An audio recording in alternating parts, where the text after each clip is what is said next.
Kasi hindi rin talaga yun madali para sa amin DJs. Hindi mo naman mapipilit yun eh.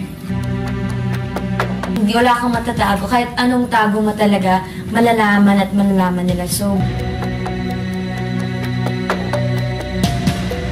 Tambalang Katniel nagsalita na sa kanilang hiwalayan na kung saan sinabing hindi rin talaga yun madali para sa amin. Nilinaw ni Catherine Bernardo at Daniel Padilla na hindi na rin madali isustain ng kanilang love team kahit na super successful na nila. Ito ang kanilang full interview, panoorin natin. So ano masasabi niyo na parang wow, parang yung status niyo na gano'n na talagang hanggang ngayon, iba pa rin ang ng staying power ng Katniel?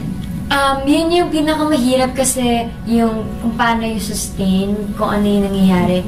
Yun yung di rin talaga yung madali para sa amin ni DJ. So kailangan conscious effort namin yun na kailangan may binibigay kang iba every project. Makikita nila na nag-grow ka rin. Tapos yung meron silang reason to stay sa fandom na to. So bigyan mo sila na hindi kami magsistay na to kung wala rin talaga yung mga fans. Sila yung hanggang ngayon hindi talaga sumusuko. Kaya naman talaga yung sa 5 taon, andito pa rin kami. Sila yung dahilan nun. Pero do you guys think na may sikreto yun? Yung may formula or may secret yung kung paano masustain? Kung paano masustain? The formula lang nun is yung bond na nakikita dun sa love team mismo. I think kasi ako, kung ako man, isa akong fan. Gusto ko ng love team na mapapanood ko na sabay nag-grow.